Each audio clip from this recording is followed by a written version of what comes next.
Vamos a empezar entonces con el primer tema netamente farmacológico, los antipsicóticos. Para entender cómo funcionan los antipsicóticos, lo primero que tenemos que entender es cómo funciona la psicosis. Lo que nosotros creemos actualmente a nivel biológico, y digo creemos porque los psiquiatras todavía no terminan de ponerse de acuerdo, es que hay dos vías dopaminérgicas implicadas. Sería una disfunción de ambas vías. Una hiperfunción de la vía mesolímbica, que explicaría los síntomas positivos, es decir, los delirios, las alucinaciones, etc. Y una hipofunción a nivel de la vía mesocortical, que explicaría los síntomas negativos. Es decir, que el paciente esté en su mundo, que se haga pis encima, etc. Bien, los antipsicóticos entonces van a actuar un poco regulando esta disfunción de estas dos vías dopaminérgicas. Vamos a tener dos generaciones de antipsicóticos, la primera generación y la segunda generación. Cuando en farmacología hablemos de generaciones de fármacos, generalmente hablamos de efectos adversos. Los de primera generación suelen tener más efectos adversos que los de segunda. ¿Estamos? Ahora, hay excepciones. En el caso de algunos antibióticos, las generaciones pueden marcar diferencias en lo que sería el espectro, ¿sí? Las diferentes bacterias o microorganismos a los que les pueda pegar ese antibiótico. En el caso de los antipsicóticos hay una diferencia de efectos adversos que es muy importante, pero también hay una diferencia en el mecanismo de acción, que la vamos a ver en un ratito. Pero como pantallazo, los de primera generación producen un bloqueo fuerte de los receptores dopaminérgicos 2 que los de segunda generación no producen. Y esto va a tener incidencia directa sobre los efectos adversos. En el caso de los de primera generación, el efecto adverso clásico va a ser de tipo motor. En los casos de segunda generación va a haber una menor incidencia de estos efectos adversos motores. Pero ahora vamos a verlo. Los de primera generación. Los de primera generación se van a clasificar de forma clínica. Tenemos incisivos, sedativos y transicionales. Esta clasificación a mí me encanta. También hay otras clasificaciones de estos fármacos, pero para mí es la clasificación que te va a dar más datos sobre cómo actúa el fármaco y qué efectos adversos te va a producir. Porque también se pueden clasificar por potencia, que ahora lo vamos a ver, pero bueno, básicamente tenemos incisivos, sedativos y transicionales. Los incisivos van a ser los que más fuerte bloqueo dopaminérgico de tipo 2 tengan, con lo cual van a tener una alta incidencia de efectos adversos extrapiramidales. El fármaco incisivo característico es el haloperidol. Después tenemos a los sedativos. Los sedativos producen un bloqueo fuerte de lo que es el receptor alfa 1 e histaminérgico 1. También bloquean al receptor muscarínico 1 y por supuesto que también bloquean al receptor dopaminérgico de tipo 2. El bloqueo más fuerte va a ser sobre alfa 1 y H1. Con lo cual el efecto adverso va a ser sedativo, ¿sí? Y el fármaco característico va a ser la clorpromacina. Después tenemos a los transicionales. En el caso de los transicionales vamos a tener un bloqueo muy fuerte del sistema colinérgico, dado por un bloqueo de los receptores muscarínicos 1, pero también va a bloquear a los alfa 1, a los H1 y por supuesto a los dopaminérgicos de tipo 1. El efecto adverso característico va a ser atropínico, con lo cual vamos a tener a un paciente constipado, con la boca seca, con visión borrosa porque el cristalino se acomoda por un reflejo que está mediado por el sistema colinérgico. El fármaco característico es la tioridazina. Bien, la otra clasificación que se puede usar a veces es la de potencia. Sí, pero es muy fácil, porque los de alta potencia van a ser los incisivos. Los otros dos, los sedativos y los transicionales, van a ser de baja potencia.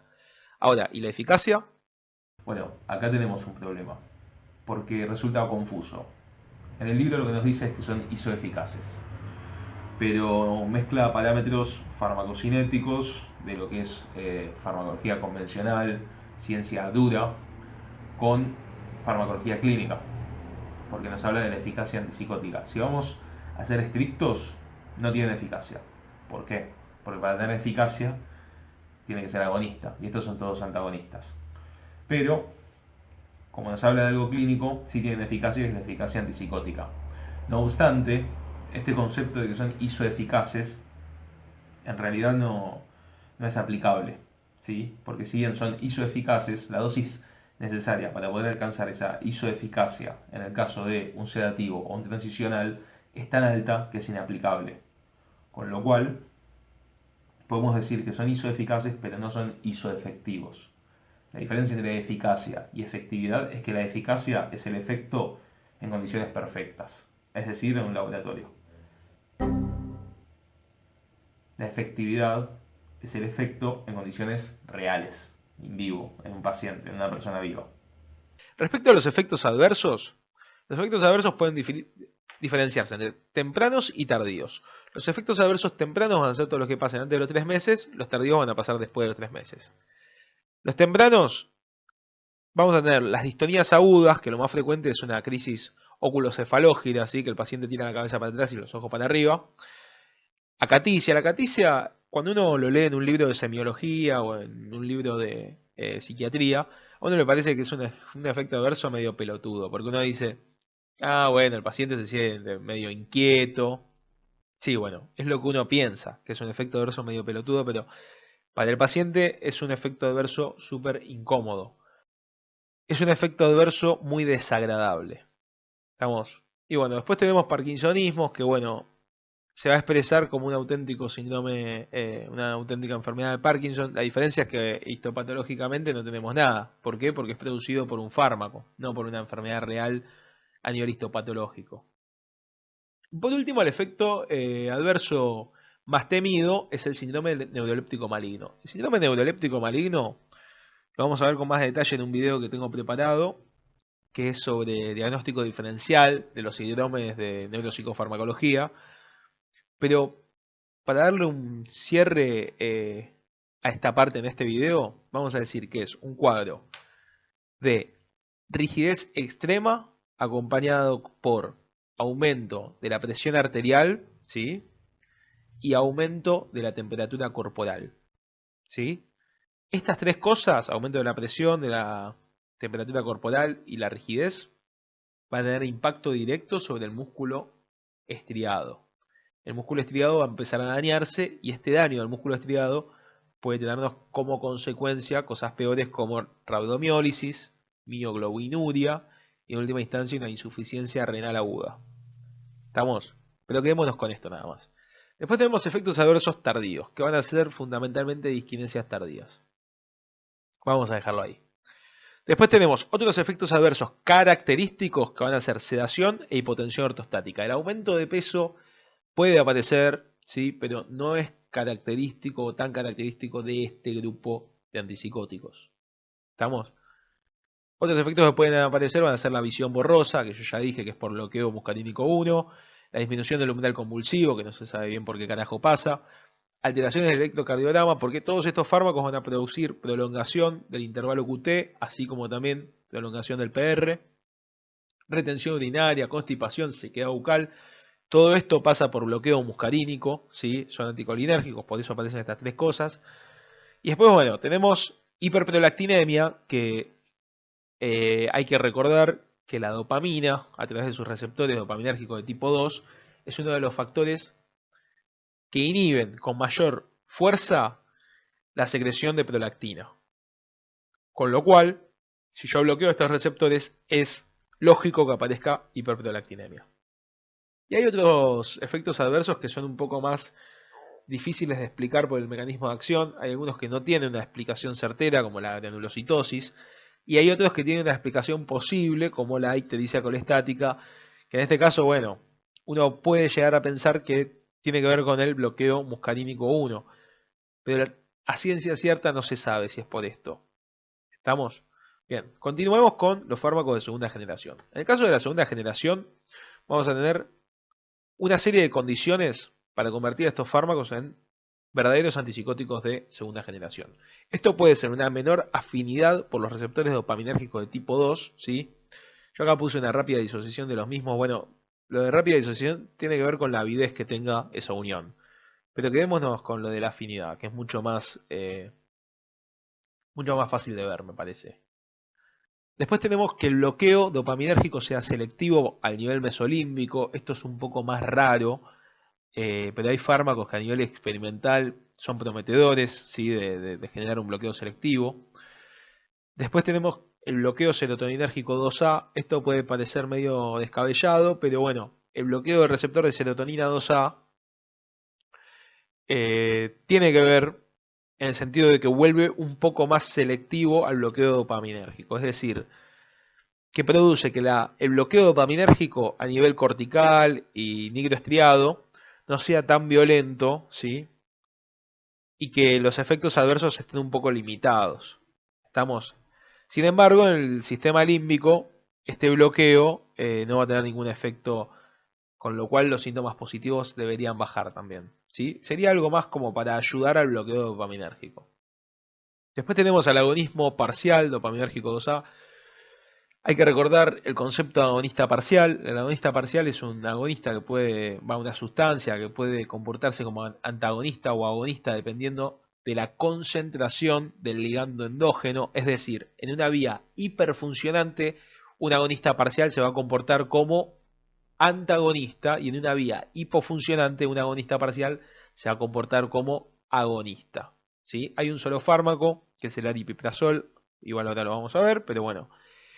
Y también pueden producir un mayor bloqueo de los receptores muscarínicos 1. Bien, ¿cómo se van a clasificar? Vamos a ir juntando estas condiciones para generar los tres grupos. El primer grupo va a ser el más popular, que es el de bloqueantes dopaminérgicos 2 y bloqueantes serotoninérgicos 2A. ¿Sí? Acá van a estar todas las estrellas del equipo. Todos los fármacos que tienen que saber sí o sí van a ser de este grupo fundamentalmente. ¿Por qué? Porque de aripiprazol, que pertenece al segundo grupo, que son los agonistas parciales del receptor de dopamina D2, o con actividad antagonista serotoninérgico 2A, hay uno solo que es el aripiprazol, que ya lo nombramos, y después lo que son los antagonistas D2 selectivos, sulprida, amisulprida, están, digamos, no son muy usados, que digamos. Bien, vamos con el primer grupo. El primer grupo son los bloqueantes dopaminérgicos y serotoninérgicos. La clozapina es el fármaco, digamos, más importante del grupo. Igual son todos importantes los de este grupo, porque es lo más tomado y lo más importante por lo que serían los efectos adversos. Bien, el bloqueo dopaminérgico es de potencia baja. Algo que tienen en común todos los fármacos de este grupo, ¿sí? Del grupo de bloqueo de dopamina y serotonina, es que bloquean un montón de receptores, ¿sí? Fíjense, yo acá puse, no lo voy a volver a repetir a medida que vayamos pasando fármaco por fármaco, sepan que bloquea un montón de receptores. Yo acá puse alfa 1, alfa 2, H1, D4, serotoninérgico 3, etcétera. Bloquean un montón de receptores. El mecanismo fundamental es siempre el mismo: bloqueo dopaminérgico de tipo 2 y bloqueo serotoninérgico de tipo 2A. ¿Sí? Bien. Todo lo que acabo de decir, digamos, de los receptores, se aplica también para la lanzapina, pero bueno, vamos con los efectos adversos de la clozapina. Los efectos adversos de la clozapina son muy importantes, es algo súper tomado en los exámenes de farmacología. Vamos a tener como efecto adverso importante la agranulocitosis. ¿Sí? La agranulocitosis es un efecto adverso grave, gravísimo. Y es de lo más temido, es muy temido. Se cree que ocurre por una reacción de hipersensibilidad al fármaco, pero no se sabe muy bien. Y bueno, ¿qué hacemos? Al paciente que tenemos tratado con clozapina le vamos a tener que hacer un hemograma.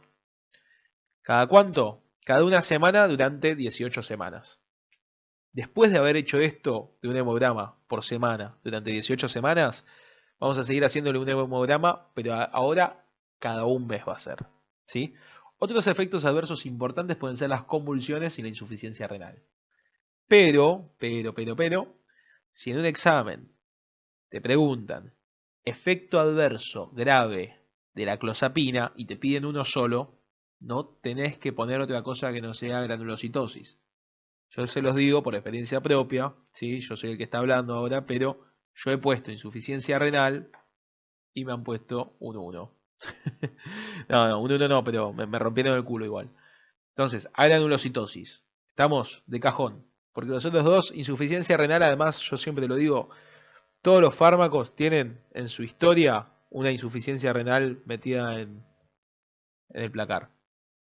Bien, después está la risperidona. La risperidona es el fármaco que se suele decir que es el más típico de los atípicos. Es decir, tiene un bloqueo dopaminérgico de tipo 2 con una afinidad demasiado alta, lo que explica que pueda producir con más frecuencia que sus amigos de segunda generación efectos adversos extrapiramidales. Pero bueno, como característica, digamos, a destacar que tiene la risperidona es que tiene un metabolito activo que es la paliperidona. La paliperidona también se puede dar como fármaco aparte, ¿sí? Como droga activa aparte, con lo cual ya tienen en un fármaco dos, ¿sí? ¿Por qué? Porque la paliperidona actúa exactamente igual que la risperidona. También les pueden preguntar en un examen cuál es la característica de, digamos, farmacocinética de la paliperidona. Y bueno, cuál es y qué es el metabolito activo de la risperidona. Pueden contestar, por ejemplo. Bien, después hay otros fármacos como la ciprasidona, la cenapina, la iloperidona, ¿sí? Todos igual tienen el mismo mecanismo de acción fundamental, ¿sí? Digamos, como efecto eh, o como cosa característica que pueden tener estos fármacos, la ciprasidona tiene un poco de efecto antidepresivo porque inhibe la recaptación de algunas aminas como la serotonina y la noradrenalina. Y la acenapina tiene, digamos, una formulación química que es muy distinta a la de los demás antipsicóticos y además tiene una vía de administración que es totalmente diferente porque es sublingual en vez de ser oral, ¿sí? Pero bueno, esto ya como pantallazo sería. Después tenemos a los agonistas parciales dopaminérgicos 2 y a los bloqueantes serotoninérgicos 2A, que yo ya dije que hay un solo fármaco acá, que es el aripiprazol, ¿sí? Este fármaco yo no, no sé si, digamos, yo por la experiencia que tengo, que en psiquiatría es muy baja, pero por lo que pude ver, es un fármaco muy, muy noble, realmente, porque al tener esta cosa de ser un agonista parcial, realmente disminuye los síntomas positivos y disminuye los síntomas negativos también, que es algo en lo que suelen fallar muchos antipsicóticos. Yo esto fundamentalmente, hay un paciente en el que lo vi que el tipo no iba bien con ningún fármaco hasta que le dieron el aripiprazol, y el cambio fue notable, entonces es destacable. Bien, algo destacable además de este fármaco es que es el antipsicótico de segunda generación que menos aumento de peso produce. Bien, antagonistas dopaminérgicos 2 selectivos. Vamos a tener a la sulprida y a la amisulprida, ¿sí?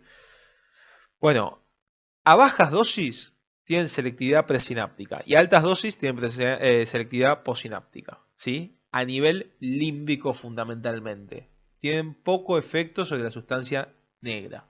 Es decir, que los efectos adversos extrapiramidales van a ser más raros en estos fármacos. De todos modos, este tema de la selectividad en todo lo que es farmacología es relativo. ¿Es relativo a qué? A la dosis. Dosis más altas de este fármaco o un paciente que depure mal alguna de estas sustancias va a terminar teniendo los mismos efectos adversos porque la selectividad la va a perder. Bien, vamos entonces con los efectos adversos comunes. Y acá es donde se pudre todo. El efecto adverso común de todos los antipsicóticos de segunda generación es el aumento de peso. ¿Sí? Todos los antipsicóticos de segunda generación se dice que producen aumento de peso. ¿Estamos?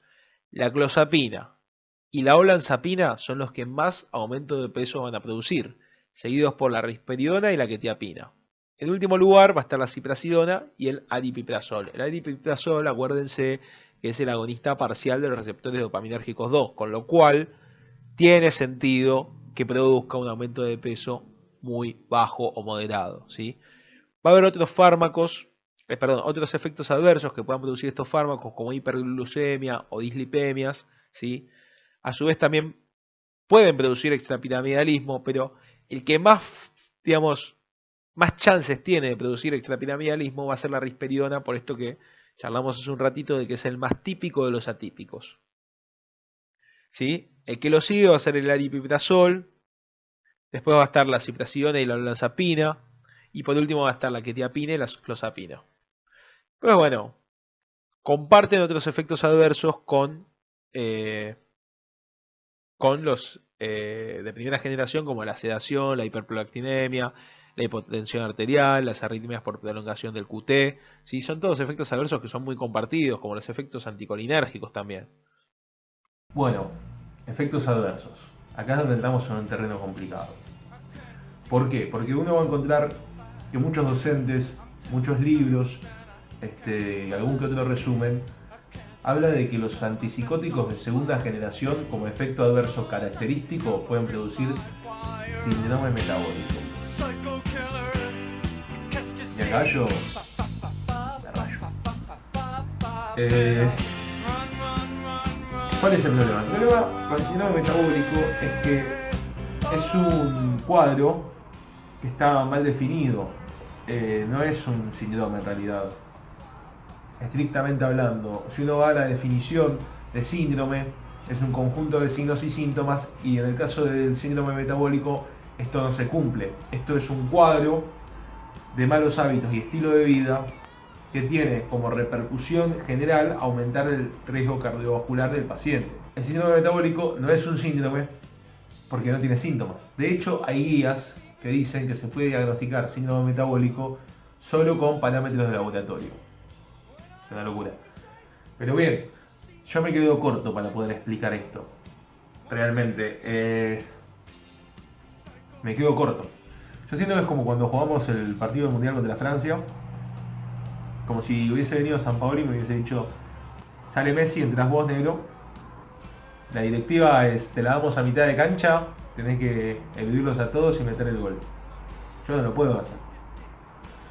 Bueno, ¿quién lo puede hacer? El mejor lo puede hacer. Algunos piensan que el mejor fue Pelé, otros piensan que el mejor es Messi, pero para mí el mejor es Maradona. Y ya que tengo línea directa, le voy a preguntar al Maradona de la medicina a ver qué opina del síndrome metabólico. Marcelo, ¿cómo andás? Mira, necesito que me des una mano con algo. Estoy acá en casa grabando unas cosas para la cursada de fármaco. Estoy hablando del síndrome metabólico y me estoy entrando bastante. ¿Me podrás mandar un audio cortito de 1 minuto o 2 para darme una mano? Abrazo. Y ahora espera. Bueno, me contestó. Me contestó un audio de 10 minutos. Nada, ya lo escuché el audio. Para mí, el audio es espectacular. No puedo poner 10 minutos de audio acá porque nada, no tiene nada que ver con el tema. Pero lo voy a subir en otro video, así queda el audio entero. Yo les aseguro, es un audio espectacular. Se entiende a la perfección. Es autoconclusivo. No, no requiere que uno vaya a buscar un tercer libro. Así que nada, voy a dejar un fragmento para que esta cosa cierre y vamos a continuar. Hola negro, ¿cómo estás? Disculpa que te conteste ahora, pero estaba haciendo otra cosa, estaba estudiando otro tema. Mira, te, te lo resumo de manera sencilla lo del tema del síndrome metabólico, porque es una cuestión semántica y es una cuestión médica, las dos cosas. Eh, Primero que el síndrome metabólico no es un síndrome, porque un síndrome es un conjunto de signos y síntomas que tienen una fisiopatología común y responden a múltiples causas. Nada de todo eso se cumple en el llamado síndrome metabólico para ser llamado síndrome. Porque vos cuando te pones a leer en cualquier libro, incluido el nuestro, y cualquier libro que agarres, lo que te dice que el síndrome metabólico es una agrupación de anormalidades, en su mayoría metabólicas, que ocurren todas juntas en un individuo, más de lo que habría que esperar por el azar. Algunas están presentes, otras no. Entonces el síndrome metabólico no es un síndrome, es un fenómeno estadístico. Han hecho un estudio poblacional y han visto que eh, la P de la probabilidad de que estas cosas estén juntas al azar es mayor de lo que debería ser, y han ido juntando. Entonces vos tenés aparte de hipertensión arterial, resistencia a la insulina, obesidad abdominal, vos tenés gota, riñón poliquístico, cáncer de mama, un montón de cosas que las han encontrado por el azar, porque probabilísticamente eran más significativos. Pero no son un conjunto de signos y síntomas que responden a una fisiopatología, porque todavía no se sabe cuál es la fisiopatología de todo eso. Y todas esas cosas tienen mecanismos distintos, no hay un mecanismo claro que, como el síndrome de Cushing o la insuficiencia cardíaca, que la insuficiencia cardíaca es un factor netamente mecánico, en el síndrome de Cushing es una acción hormonal. Acá la persona tiene gota, que es una enfermedad autoinflamatoria, con hipertensión arterial, con resistencia a la insulina, con microalbuminuria, con cáncer de útero. Entonces, no hay una fisiopatología común. Y las causas lo mismo. Hay múltiples causas que no explican las cosas que están ocurriendo. El nombre más adecuado que habría que ponerle, por lo menos, si querés llamarlo, sería factores metabólicos de riesgo cardiovascular, porque así fue como empezó la historia, que todas las personas que tenían estas cosas tenían mayor riesgo cardiovascular. Y es cierto, porque en realidad así se lo estudió y así se lo vio. Ahora, para inventar una cosa nueva, para hacerse los bananas, para decir que tenemos un síndrome nuevo, le pusieron síndrome metabólico. No es un síndrome, no reúne la tipología semántica conocida como síndrome, conjunto de signos y síntomas que tienen una fisiopatología común que responde a múltiples causas. Bien. Ahora, lo que sería, digamos, el riesgo de ganancia ponderal, acá yo lo pongo comparado a riesgo de efectos extrapiramidales. Esto es algo que muchas veces se pregunta, qué sé yo, está bueno tener este cuadro esquematizado en la cabeza, por lo menos. Así que bueno, el que más riesgo de generar aumento de peso tiene va a ser la clozapina. Va a ser seguido por la olanzapina, seguido por la risperidona, seguido por la quetiapina, seguido por la ciprasidona, seguido por el aripiprazol. El que más riesgo de generar efectos adversos extrapiramidales tiene es la risperidona, seguido por el aripiprazol, seguido por la ciprasidona, seguido por la olanzapina, seguido por la quetiapina, seguido por la clozapina. Y bien,